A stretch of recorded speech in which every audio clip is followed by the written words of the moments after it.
What's up, y'all? It's your host, Sid, and welcome back to another episode of Cooler Talk. I'm so excited that you're here today joining me and so many dope women as we transparently inspire and empower through conversations about career, relationships, womanhood, and all of life's experiences. Joining me at the Cooler today is my good friend Lynne Craig. She is the VP of Digital Marketing and Operations at Fruition. They are a digital agency located in Denver, Colorado. And we've been working together for about 6 years or so.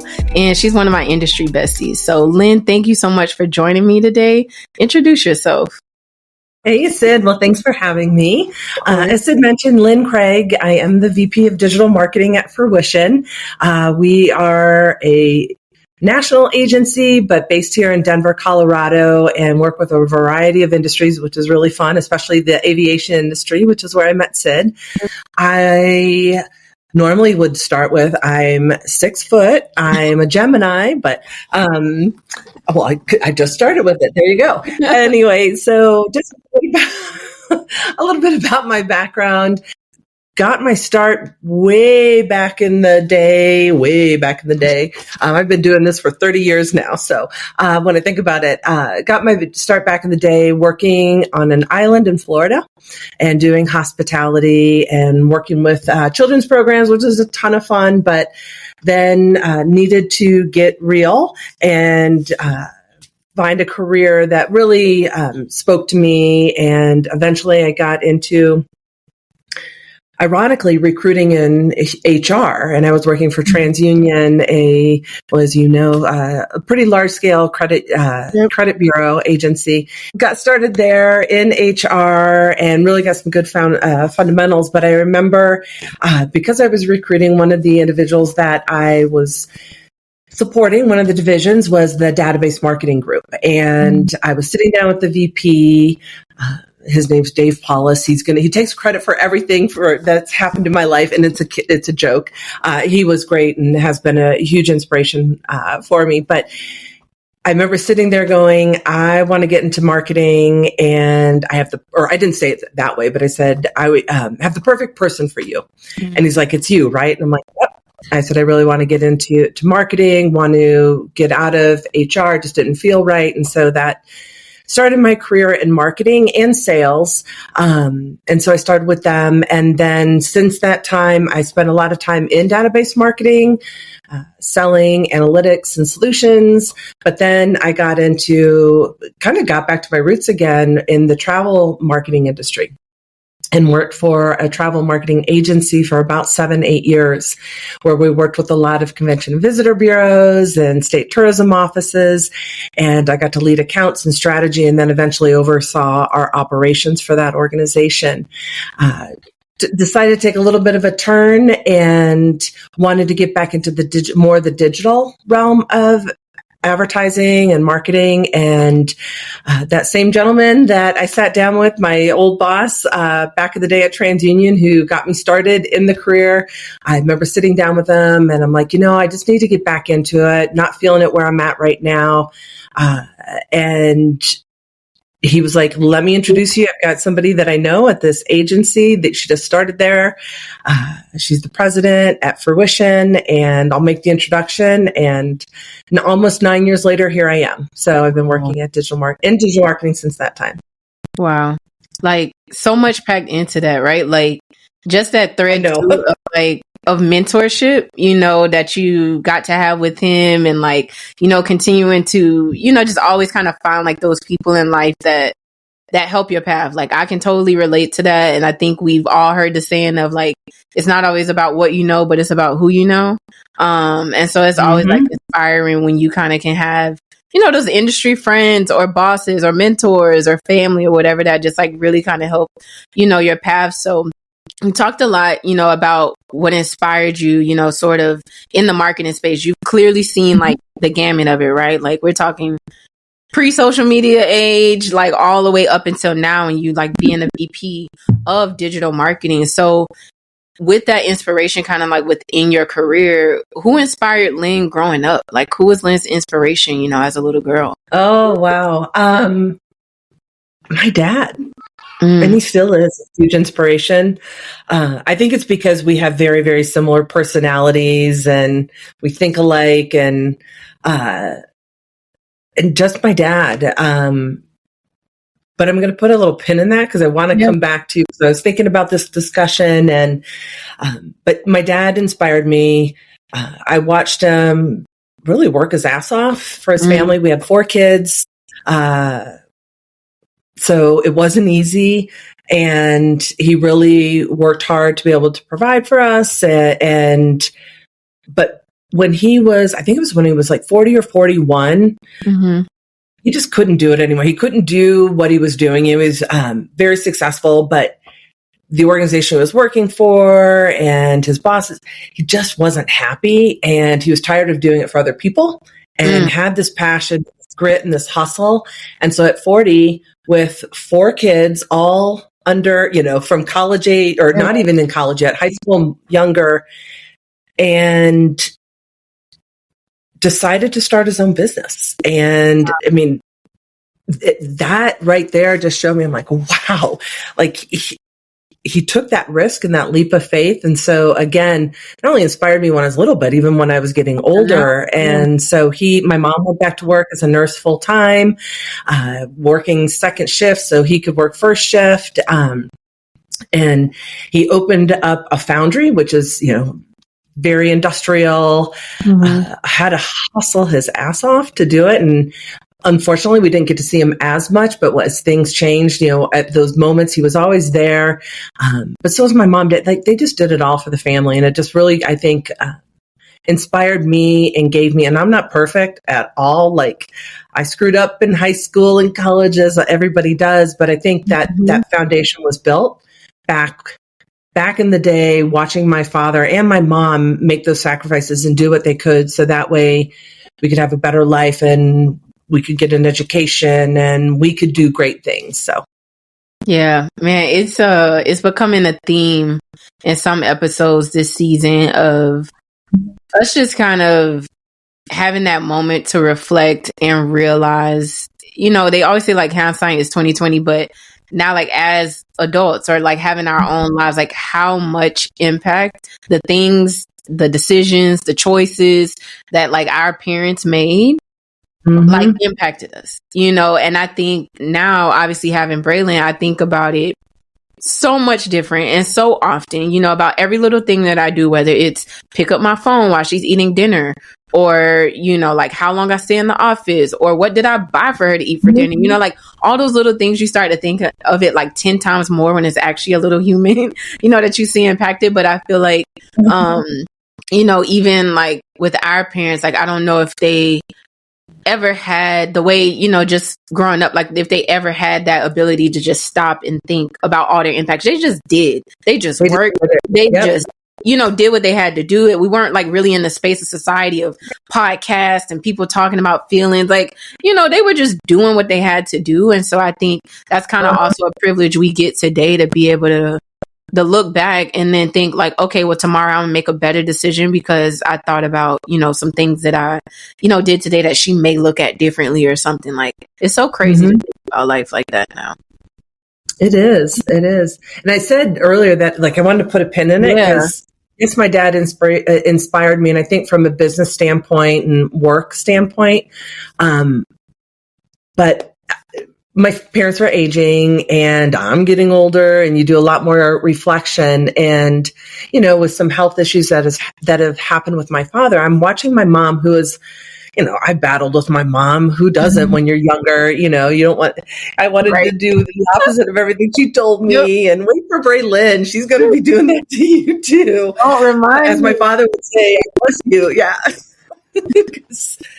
My father said me and my sister gave him every gray hair he has.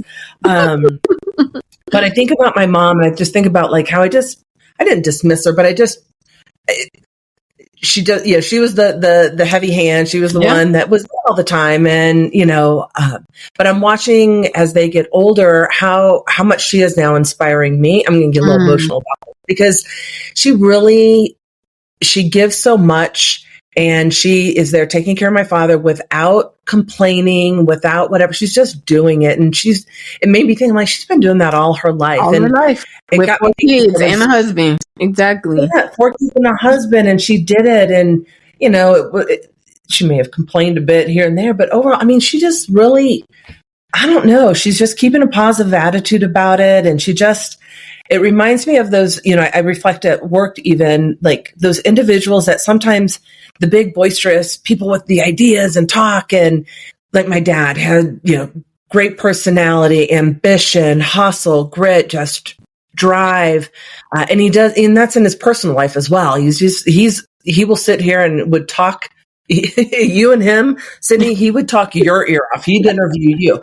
But I think, and that's contributed to his success. And maybe sometimes that overshadows is the word I'm looking for from my mom, and seeing what she had done, she did for us throughout my whole entire life, and what she's doing now when the roles are a little bit more reversed and my mom's got to take the lead on stuff. And I don't know, it just makes me think about, like, in work situations, especially as being a leader, in an organization, leading a team of 13 digital marketers, is that I want to make sure that those people that maybe are the ones that sit back and don't share their opinion on everything, doesn't mean they don't have great ideas, doesn't mean that they're not on board with you. And there's, you know what I mean? It's like those maybe silent ones that kind of sit back and observe, don't forget the impact that they are making or can make. So yes, man, that is a whole word. Like, and it's crazy because, the episode before yours with Isabella, she talked about how growing up, she's Hispanic, she's Venezuelan. So she grew up around a big family, and the women were always in the kitchen cooking, doing all the family functions, doing the things. But she was always attracted to outside on the porch with the men. They're smoking their cigars, they're talking about work and net worth and money and politics. And she's always attracted to the patio conversations with the men in her family. And similar to what you're saying, like, for so long, she was like, that's who I want. I want to be like the men. I always, she was like, I grew up as a girl that always had guy friends. And then I got into like womanhood and adulthood, and I was like, I don't have a lot of women friends. Like, and it was because she idolized the conversations and the personality and the things that the men showed. And she didn't see that from the women. And so it's just like so crazy how even, across cultures, across the different backgrounds that they had, I think we can all empathize with the fact, especially as women, who like you said, who did not riff with their mom. I feel like it was me, Crystalline, and little Jack. Jack is the only boy and the baby, so mama's boy. I was a daddy's girl. And Crystalline, she was the first, so she, was good with both parents. But if anybody riffed with my mom, it was me and my mom.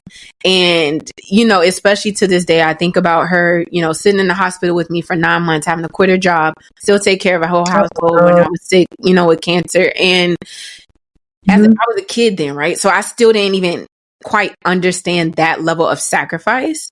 But now being a mom, oh my God, you have to call my mom and ask her, like, throughout this last year and a half, like, how many times do I text her early in the morning, 2, 3, when, Bray's not sleeping, or late at night when I'm the last one to get in the bed, or I'm trying to make sure something's going right with the business or the household, or, Tone has what he needs for work, whatever. Like, how many times I'll just text her and say, like, I know why you were the last one up every night. Thank you. Or thank you. Love you. Like, just little things, because it does happen, right? Like, a lot of times the roles that women have to play, are overshadowed. And sometimes the men in, the home are overshadowed, and people are attracted to, the things that they can see. Like you said, your dad has a great personality, like, he's ambitious, and it's easy as a kid to gravitate towards that, right? Like, especially if those are the traits that you share. But even if we feel like, man, when we were teenage girls, like, man, I wish I wasn't that mean to my mom, or man, I wish I didn't do those things. I think it's beautiful still that now we can appreciate the fact that we now see them, and it's just important that we let them know. Yep. Absolutely. So now you know a little bit about my family life. Yeah. So it's all family, like, still in Colorado, or are y'all like split up? Like, we are all over. I think, again, just kind of how I've embraced my career and change, and I get bored easily. Yeah. So I need a job, a career that keeps me on my toes, which is why I'm in the agency life, because that life changes on the day. I can honestly say that in 9 years, I have not worked the same day ever. I have not had a repeatable day. I do something different every single day, and I'm learning something different every single day. So, it sits well with my nature and kind of what drives me. But going back to your question about my family. So I'm out here in Colorado, moved around. A lot of my family's still back in the Midwest. I'm originally from Illinois. I've got a sister that lives in Noblesville. She's got 2 boys. I've got an older brother, that is based in our hometown of Danville, Illinois. As is my younger brother, we call him the golden child. I've got the olden child, my brother, and the golden child, and then there's me and my sister in the middle, who again had. That's an interesting dynamic. Boy, girl, girl, boy. That's interesting. Yeah. So they're back in my hometown, and my youngest brother has 3 kids as well. So, and it's fun watching them grow up because they're all in college now, and Aunt Lynne giving them advice if they want it on careers, because they're all starting to graduate from college or getting ready. So it's really fun in that aspect. But yeah, they're all over, and my parents finally decided to move down to Florida full time, and so they're down there. I love that. So speaking of family and work, because I have shared this like my entire career as well, but I feel like you have one of those jobs and titles where your family's like, I don't know what she does. Like you're at the family functions and people are like, yeah, I know she does something with this and that. So tell me something, and tell listeners something about your role, as a VP of, digital marketing and operations. Like, what does your day-to-day look like, or what's something that people don't know? Yeah. Wow. What people might not know. Well, I'll take this as if I was explaining to my family, who I still had to. I remember, I'm going to tell a little story here. It was during COVID, and we, went back to see my mom and dad. Hadn't seen him in almost a year. And so we took all the precautions and made sure that, we were good. This is even before the vaccines. But we went back and stayed with them for about a week. And so I had my whole setup in on their dining room table. And finally, because my dad, my mom and dad probably don't know what I do still to this day, but I was like, Dad, come here. Because I was in analytics. I'm like, let me show you something. Like, see this. And I started walking them around and see all this traffic that's coming in. Yeah. That's what I do. I help, websites be found online and brands be found online. I still don't know if it resonated with him, but I think a little bit, because he could he knows Google now. And he's on Google. So he knows a little bit, but I think as far as my job and what I do, I have, because we're a little bit on a small to medium sized agency. We've got about 40 employees total. We wear a lot of hats. Mm-hmm. And so in my role as VP of Digital Marketing Operations, so I'm overseeing a team of about 13 digital marketers, and that encompasses content marketers and strategists, email marketing, paid media, which is anything from search to paid social, programmatic, as well as SEO, search engine optimization, and let's see here, and organic social media. And I think that covers it. Yeah, I think I've got it all covered there. Oh, and I also oversee our account services team, so the account managers. So I've got that hat on where I'm that coach and leader, but I'm also a player coach. So I work with a couple of our, as you are too. Yep. So I work with a couple of our biggest accounts from an account lead, executive sponsor role as well, and help guide the strategy, guide the contracts, kind of the keeper of those. And then there's that operations piece, that marketing operations, where I got to make sure that everything's humming along. And do I have the right resources? I'm also helping, I think back in this past month here, and I think, and it spikes. Every week is different. Yeah. And that's what I go back to, that every day is different. I'm doing something different. I look back and, 2-3 weeks ago, I was knee deep, heads down in a massive RFP response. And because I also helped try to bring in more business, so I had that hat on, but I'm still doing all the other things. And then I switched gears, and then I'm maybe got my HR hat on, and I'm working through coaching scenarios and helping my team out in that way. And then, I had kind of a couple of situations that I was working through, right after that RFP. And then all of a sudden, maybe a big client initiative comes up on one of the accounts that I'm working on. And then I'm putting that account manager, account director hat back on and really jumping in and managing that. And now I'm back in that operations mode because we're getting ready. Good thing we got that big RFP. So we're getting ready to launch that new client, and it's a big one, and it's a lot of, so I have to make sure I've got the resources.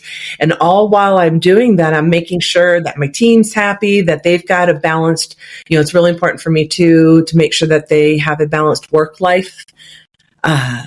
It's critical. So I got to make sure the resources are there for them. So I don't know. It's a lot. Yeah. Look, you said player coach. In my head, I'm like player coach, referee, team mom, commissioner, and the groundskeeper. You got to make sure the park is open for the kids to play the game, then to bring the snacks. It's all of the above. And I think, having this kind of dichotomy of me as a business owner, entrepreneur, running a creative strategy agency, you as a VP, essentially running, an entire digital agency, just seeing kind of the hats and the roles that, one are shared and also that make us happy every day. It's like we said, a part of why we love what we do is that no day is the same. Even if my to-do list is mapped out for the week, it's neither here nor there come Tuesday and Wednesday. That whole to-do list has flipped and changed. And so I think it's just pretty cool to see how, I think there's this level of ignorance in society right now when it comes to entrepreneurship, especially if you're entrepreneurship of a service-based business and not necessarily a product-based business.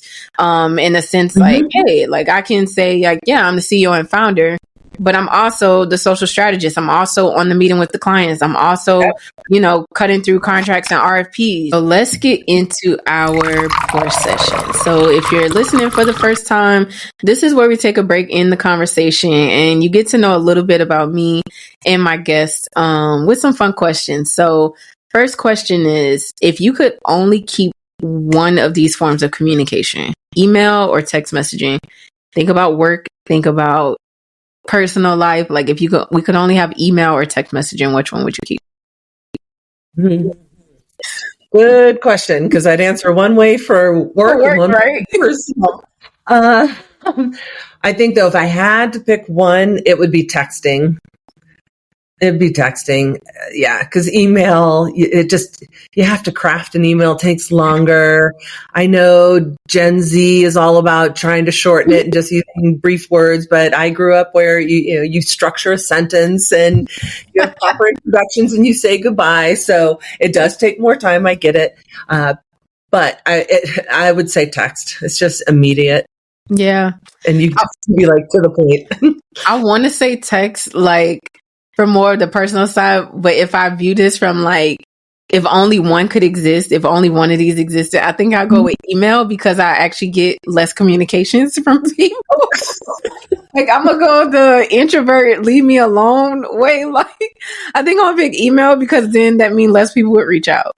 So yeah, I'm gonna go email, even though because it takes longer and people be like, I don't want to send it. Cool, great.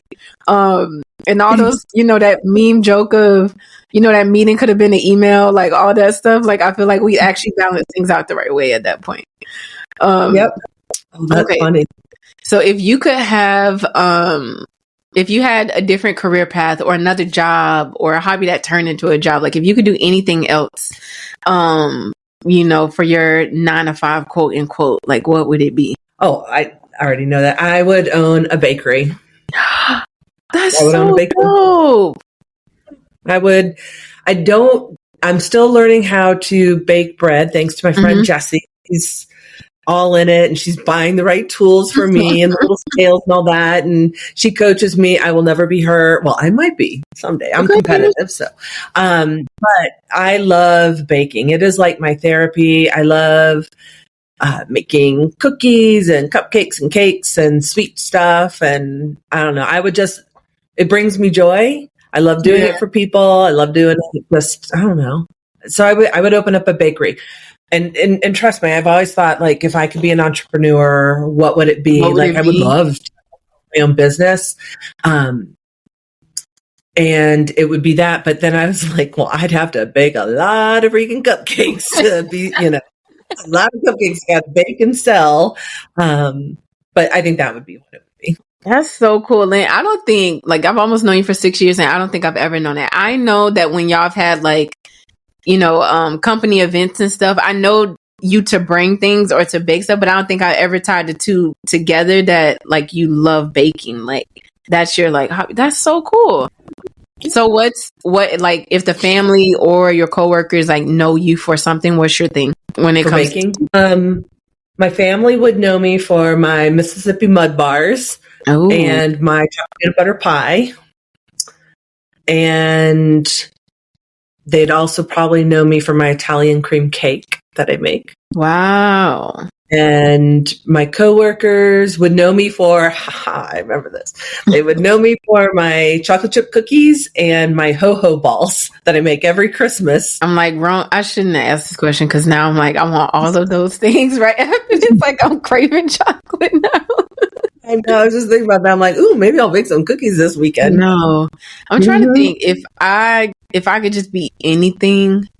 I know it would be something creative. I always teeter-totter on being a dance choreographer, and I always have to preface this with, it's not that I am I'm not the best dancer. I don't have Michael Jackson skills. Anything. I just love and I think it comes from when I was in the marching band. Being that I was in a high step marching band. Part of my job as a drum major were to come up with the dance routines for halftime. That was part of me and whatever the leadership staff of each of the instruments were, right? Because we had to make sure each move worked for every instrument. So it was a whole science to it. And you're in high school and that's a part of it. And so I'm that type of person, if I'm listening to a song, I'm thinking of it in dance or 8 counts. And then I used to dance at church and stuff like that. But somehow that has still stuck with me even into my adulthood. So I feel if I could pick, I would be a dance choreographer.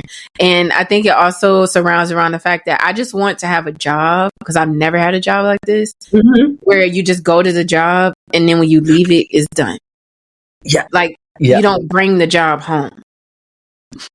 What is that like? What is that like? I don't know. What is that like, Sid? I have no idea. I've never had a job where when you leave it, you left the job there and it's nothing to work on. It's kind of when me and Antonio are talking about our careers, him being a firefighter and a paramedic, he takes a lot of things home, with him mentally and emotionally that he sees and experiences, but the job itself is not brought home. You know what I mean? He's not fighting a fire here or whatever.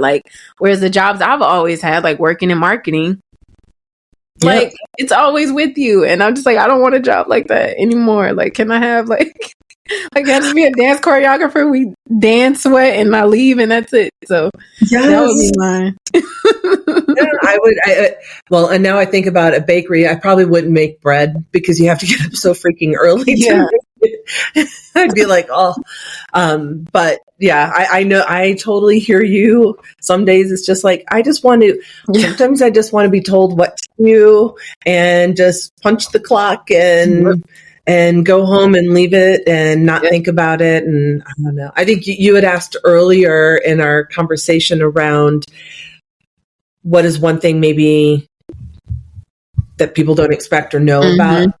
My role, and I talked about how you wear so many hats, but I think the big thing is especially when you've got a team working for you and you know that their careers and their livelihood are dependent upon, and their success are dependent upon you and how you can support them, and from a business standpoint. And so I'm always thinking it at the core, what probably people don't realize, it's a lot of weight on as a leader it's not just about the business and making the almighty dollar and whatever. It's really about, for me, the people and like how much that weighs on you. Like, am I giving them the right opportunities? Am I,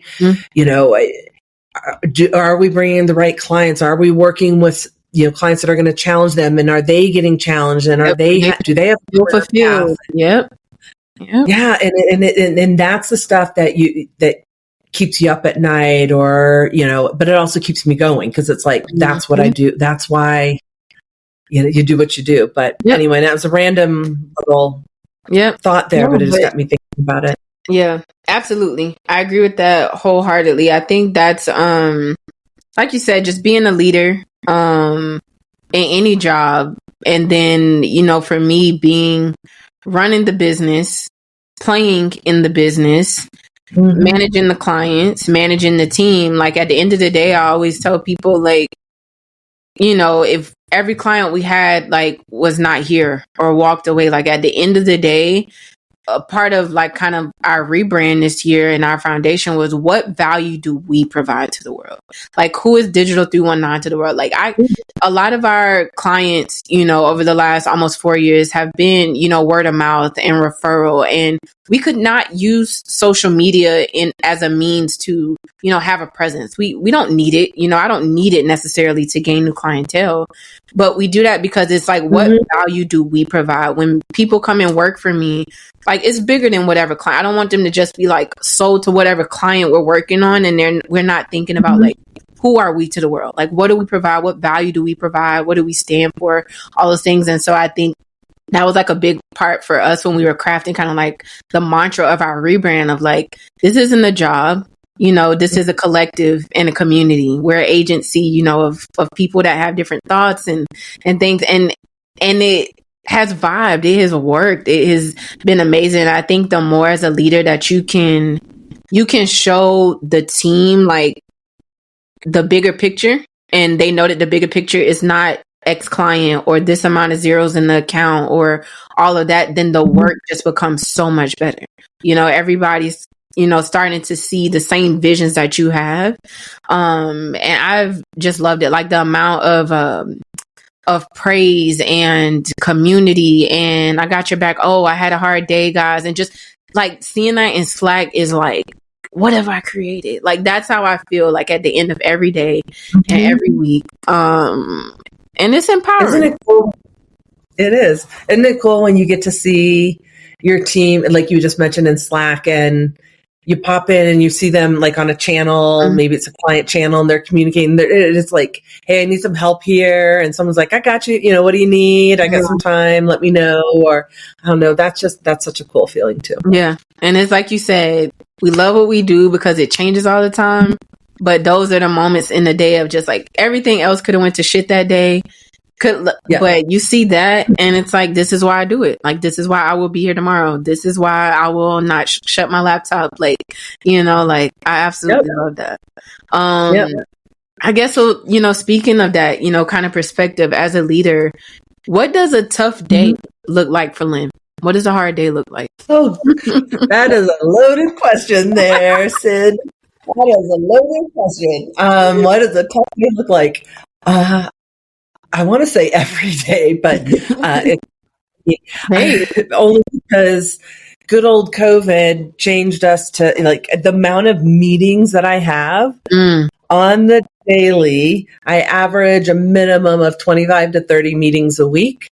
And it's so that makes a challenging day, but I think it's, I just divided that by 5 in my head and I got overwhelmed, but keep going. Yeah, it is not fun. But I think what makes a challenging day for me is when I do have to bebop in from meeting to meeting, but then I also have to still make sure, client work's getting done. I have to make sure that I'm, prepared for my one-on-one. So especially if we're talking about, one of my team members' goals or helping them, through something, I've got to be prepared for that. And I want to be thoughtful about it. And so it becomes challenging when you're just bebopping around. And then it's like, oh, wait, now I got to go put on my sales hat and I got to get on a call with a prospective client and talk about Fruition. And then I've got to, I got to make sure that I got that report done or that spreadsheet, or I've updated this document to make sure from a financial perspective or a resource standpoint. And so that's why I kid around. It's like every day's challenging. Yeah. Because I don't get as much focus time. And I think that's, if I could change anything, would be to get these big blocks of focus time to work on some of the meatier projects that I want to do, some of the things that I know are going to make us more efficient or better or whatever. So that's what could be a challenging day when you're going from meeting to meeting, you're getting pinged left and right from clients to internal people. Requests are coming at you all the time, and you do it. Yeah. You always do it. And but it can be challenging, and sometimes it's just like, I just need some me time. Please, you don't want to, I don't know. It's hard when you're a leader too, because you want to Yeah, you want to be everything to everybody, but at the same time, you want to be selfish too. And like, I need some time to focus on work that energizes me, or I need that time to be able to just really be thoughtful and prepared. And sometimes you don't get it, and you just got to figure it out. And, part of it too is like, you have to find time at some point to get back to, or to work on the things that you love to do in the space. A lot of times we, throw out these titles or words that say like marketing.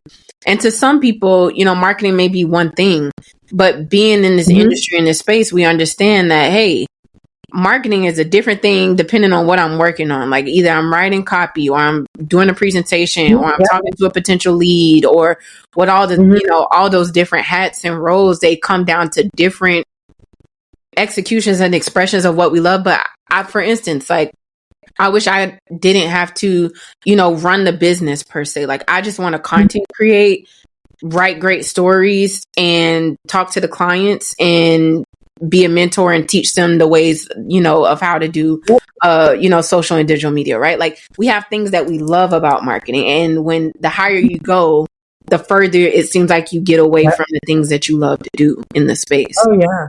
Because I love when I can get into with a client that one of my team members may be struggling with new content ideas from a social media perspective. I love when I get to use my creative brain side of the brain. But yeah, you're right that, the more responsibility you take on in an organization, the less you get to do that marketing. So you got to find your little wins. Like I was able to last week carve out, because we do no meeting Wednesdays. Yes. And that is because we all just need that focus time, and I get so recharged after that. But I carved out a couple of hours just to spend. I'm also taking on managing the marketing for our company. And so I spent some time building out our Q2 content calendar and ideas, and I love that. I mean, that was so exciting cool. for me. Yeah. And that's something that nobody would think, like, the VP of marketing would still even desire to do, right? Like the way society has us think about hierarchy, but two, that you were able to still even, do that. And a lot of times it's those small things, like those basic or bottom level things, that it's like, no, I just want to do that. Like, I just want to do that thing, like, because it re-energizes us in a way that's, not in our normal day. You're talking about, you're averaging 5 meetings a day. Like, that's insane when you think about what does Lynne get to work on that fuels her every day. Because meetings, while they're fun and, things come out of them, like I'm not here to be in meetings, so I totally empathize with that a lot. And then you said something too, just about, everyone needing things, because you're the leader. So there's always expectations and responsibilities. And something that has kind of set with me this year is finding, the once in a blue moon day where I can have a slow morning. And I got that from another friend. And to me, like, it's so important, because I always feel like, as a mom and a wife and a mom of a baby and a wife, and then a leader of 7 people on the team and then the clients, my day to me always just feels like mush. Like at every point someone needed something. Like that's how I always feel, like that I never like, okay, in this moment, was I not needed? Like, can I not be needed for like 30 minutes, for something? And so trying to find time to have slow mornings. That's why I go to the gym at 6 a.m., right before the nanny gets in. That's why I have to find a time where I'm not needed. And I think like that's been super important for me, like this year. That's good. That is, it is so important. It's so important. I'm still trying to find those times myself. Yeah. Still. So on that same train, what does your ultimate self look like? Like, what does Lynne is? I feel like I'm living my best life. Like, this is it. I made it. Like, what does your ultimate self? Yeah. That's a great question, Sid. I don't know. I guess, I am a seasoned professional and a seasoned woman. So I don't know. I feel like my ultimate Lynne is pretty much who she is right now. Like I'm really proud of where I'm at right now in my career and what I'm doing and what I'm accomplishing. I think the ultimate Lynne would find a way, and probably this is what my goals are and what I'm striving for, is finding a way to balance a little bit more of my personal life and my health and my, inside and out, getting just to a healthier place and being able to balance that. I think that would be ultimate Lynne, doing that. I love that. Figuring out a way to get that done, I should say. Yeah, I love that. And I mean, I love this, kind of idea of like how you start off, you're just like, I think I'm there, but then just taking care of me a little bit more. Like, I think we, especially as women, we have always kind of grown up with this, I don't know, like fog, I guess, over us to like, don't talk about yourself too much, or don't kind of be boastful or prioritize yourself. Honestly, like it's been a fog of like, don't do that, like, because that shows you're not humble or it shows you're selfish. And I love this era of women being selfish. Like, let us please be more selfish. Get out of my head, because I was just going to tell you that I feel like I'm going into my selfish era and it feels uncomfortable. I shouldn't, because it feels selfish. It doesn't feel natural, but I realize that we've got to do it. And I'm going to kind of go off on a tangent here. So I work, I said I was seasoned. I am older. I'm in my 50s. I'm owning it. But when you work at an agency and the average age, I think, is like 29, 30 that I work with, or maybe 31, it's so, you always hear, boomers and Gen Z, millennial, and everybody wants to challenge each generation. And I'm better. You didn't do this right, or we did this, whatever. I love working with the team that I have and the people that I work with. I love working with the younger generation, the millennials, the Gen Z, because they keep me young, but they also make me, I think that whole generation is into self-care and like really owning who you are, and being, and I don't want to say call it being selfish, but really focusing on making you as an individual priority. And I love that because it's given me such a different perspective. And so it's making me feel a little less guilty or like wanting to own this selfish era, as I would call it.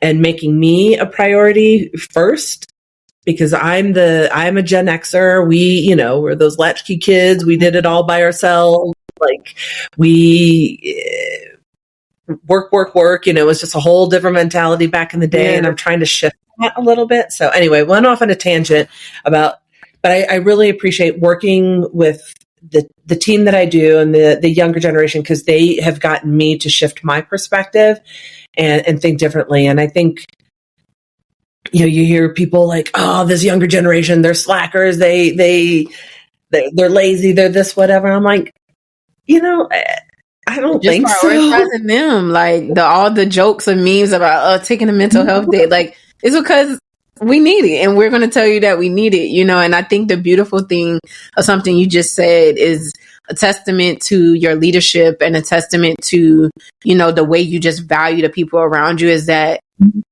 while you do work with a younger generation, they inspire you, and I think that's like a part to me that is still just so problematic or so uncovered with corporate America today, is that for whatever reason, there's still this wall of, I can't learn from them, they can't learn, and so when you don't have like the leadership, with the teams that they've hired or the teams that are there, not being able to be inspired both ways, I'm sure your team is hella inspired by you for so many things. Like, that's when the work is so great. That's when the work is just like phenomenal. That's when the work is uncharted. That's when you can't duplicate it. That's when y'all can say like, hey, we're an agency that provides these services and we do it damn well because of the internal culture. And I think, if we could break that wall with more leaders like you who go into work every day knowing like, I can be inspired by that 22-year-old. I can be inspired by, my peers. Like, man, it will fix so much that is wrong with corporate America. Like, so much. Like, just break down the perspective that, I don't know, like, just because you're older, you're only going to think this way, or just because you're a leader, you have to do things this way, or I don't know. I learn every day I go into the office. Well, I go into the office a couple days a week. But every time, every time I open my laptop, but I learn, I don't know. I think that's, if I had to give anybody advice, on, your career and getting to your ultimate self, but it's learn from those around you, like embrace every idea, perspective, because I don't know, I just learn from everybody. I think, same. I'm not articulating myself that well, but I think that's just something I'm trying to think of, like examples to give, but I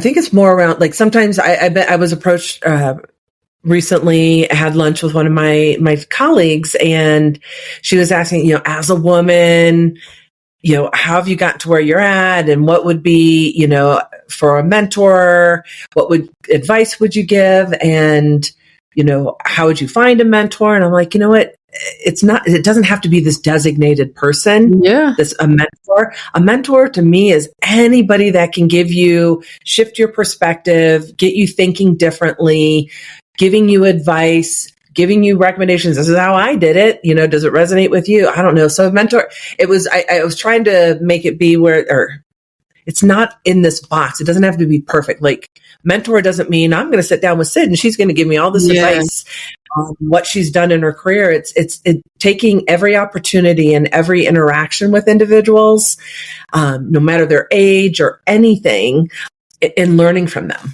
And taking it and making you a better person or thinking about things differently. So that's so beautiful. Like, a mentor doesn't have to be this one particular person or just one particular thing. I love that, because I do think that is still, kind of the initial thought when someone says mentor. They need to find, just like you said, who came to you. I need to find. But the thing is it's not always about finding. It's just about listening. It's just about, like you said, like, you could be on a meeting and something that someone constantly says, or the way that they carry themselves or whatever, like it mentors me to shift my thinking. It mentors me to embrace myself more, mentors me to. So I love that idea that mentors are everywhere. Like, there's always kind of like that in the air, as long as you're, because kind of surrounding yourselves by the right people and in the right room. So I absolutely love that. You kind of went into the best and last question, but I will ask it anyway in case you have specific advice for a woman. But last question that we ask every episode, if you could leave advice for a woman at the cooler, who's looking to be in your shoes or maybe even in your space, what would it be? Oh my goodness, there's so much I could share. I guess to sum it up, the big thing is, when I reflect back of where where I'm at today and how I got to this point, it's because I took advantage of opportunities. I didn't sit back. I didn't wait to be told, you need to do this. I didn't wait to be asked my opinion. I didn't sit back. I took advantage of every opportunity or found an opportunity because it's just, I don't know. I just take advantage of the opportunities, take advantage of doing a little extra, doing a little bit more, and doing what you love. You got to do what you love, because success will follow, and, you know, satisfaction in what you're doing will follow. But I think taking advantage of every opportunity, and I think also going back to the mentor comment that I talked about, it's also network. Like network. I think naturally though, I'm a connector, and I love to network.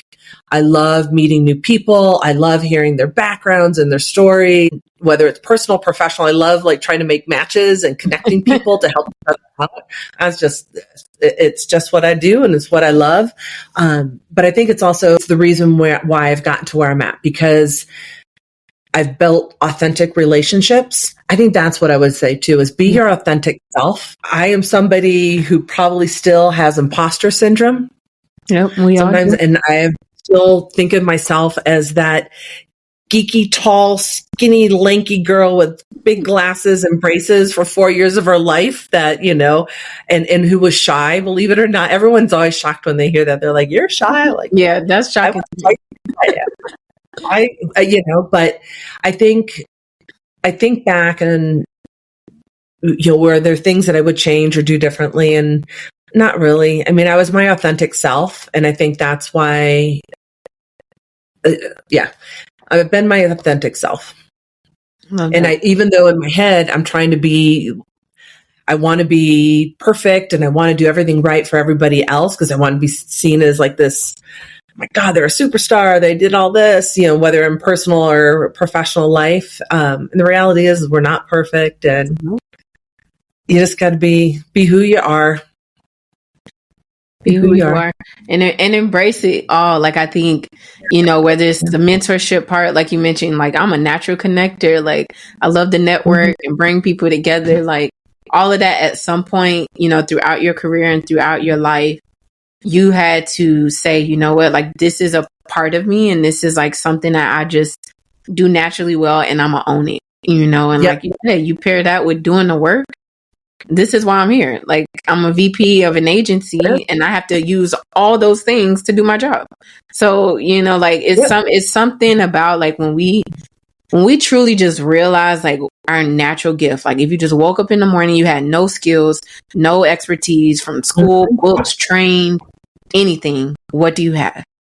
And I think like until I'm voicing this out loud with you right now, I'm realizing that is kind of the attachment to like the premise of what I've been leading my team this year on. Like, if you stripped all the clients away, if you stripped this beautiful brand away, like as a collective and as a community of people, what do we bring to the world? Like, what do we provide? And like, that's kind of what we've been standing on with our content output, what we found value in creating.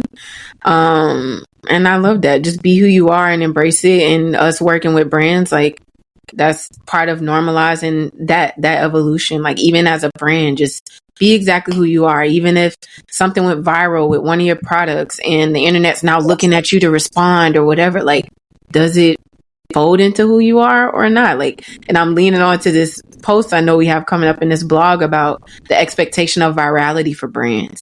You know, like something goes viral about one of your products or something, and now everybody's eyes on you. Like, what are they going to respond? Are they going to give this person a free car? Are they going to da-da-da? And it's like how brands just kind of jump at the virality because the expectation is for them to jump into the conversation. But our call to the brands is just like, take a beat.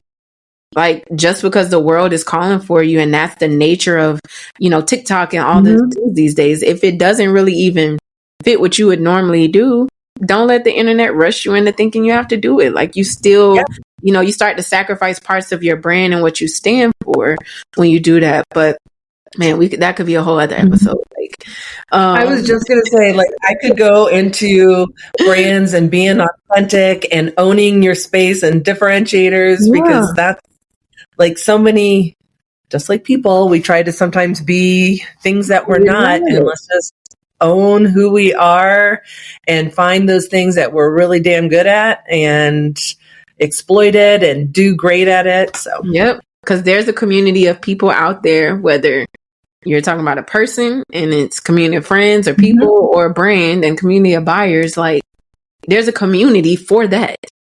Like, you can, like, showing up as yourself. Like, there's only one you. There's literally only one person in the world who could do it. Like, be you, and that's you. So, like, when you try to be all these other things, it's like you're literally missing out on community, missing out on moving up, missing out on networking. Like, Lynn, we need a part 2. I know. I was going to even talk about this. We need a part 2. We haven't gotten into the marketing yet. Well, no, right? Like, it's writing that down, because this, like we just created a whole new episode at the end of our episode. Exactly.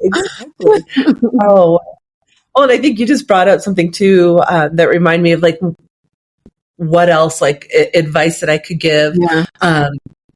And holy cow, now, see, brain fart. This is where the old age comes in. Holy cow, wait, you just said something that was really, I got to rewind back, because I was going off on the whole marketing thing. And then I was like, oh, but this is like being yourself and advice and who you are. If I think about it, I'll come back to it. I could be in episode 2. Right. I was going to say, I hate that you're going to think of it like right when we pause. I will. It's going to come right back. No, I know what it was. And it's something that I'm working on right now.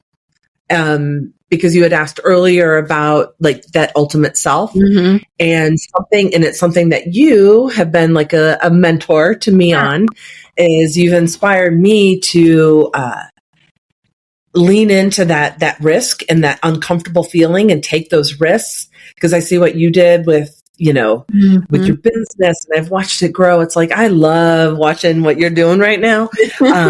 Doing it too with a family, and you've got a marriage that you have to take care of, and you've got your family and you've got your friends, and it's all going on, and you're still taking the risks, and you're doing what makes you happy, and you're going for it.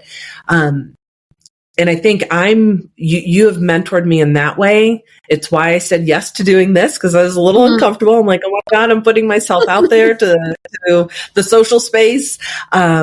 But I'm doing things more that, like, that I took that sabbatical back in the fall. I had that opportunity to take it. I was scared. I was afraid, like, well, what if they don't need me when I come back? What if I don't have a job? What if should I be doing this? Should I be thinking about retirement? I was like, no, go for it. Go for it. Go for it.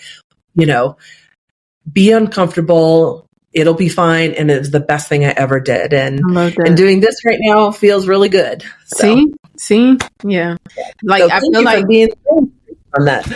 You just embraced, like, I've seen, just like you said, we've known each other for almost 6 years. So you've seen me go from just dating Antonio all the way to us being married, to having a kid, to, like, you've seen it all, working at O&T, to starting a business, to then growing the team. Like, you've seen it all. And so I think in that, like, I still share, like, seeing how you have just embraced, yourself more throughout, these last, and I know we've talked before, like, about the sabbatical, and just kind of how it was a whole, like you said, it was a shift in mindset. Like, that trip mentored you know what I mean, into a better Lynne, or a Lynne who didn't think, about things in the same way. And it's all back to kind of what we've been standing on at D309, is just normalizing evolution. Like, we are literally trained to, not be so quick to love change or quick to take leaps. But throughout the last just 3 years of my life of, being married, becoming a mom, starting a business, growing a team with the business, like, if I never normalized the evolution that came with each one of those phases, I wouldn't have a business. I wouldn't be on the podcast. I wouldn't be growing the team. None of that would happen if I didn't normalize the change and normalize the evolution. And that's just kind of like been our premise. Like when we work with brands, like we start with the story, but we tell them, you know, this is a partnership where we normalize your evolution, because we realize that that's where the true story lies.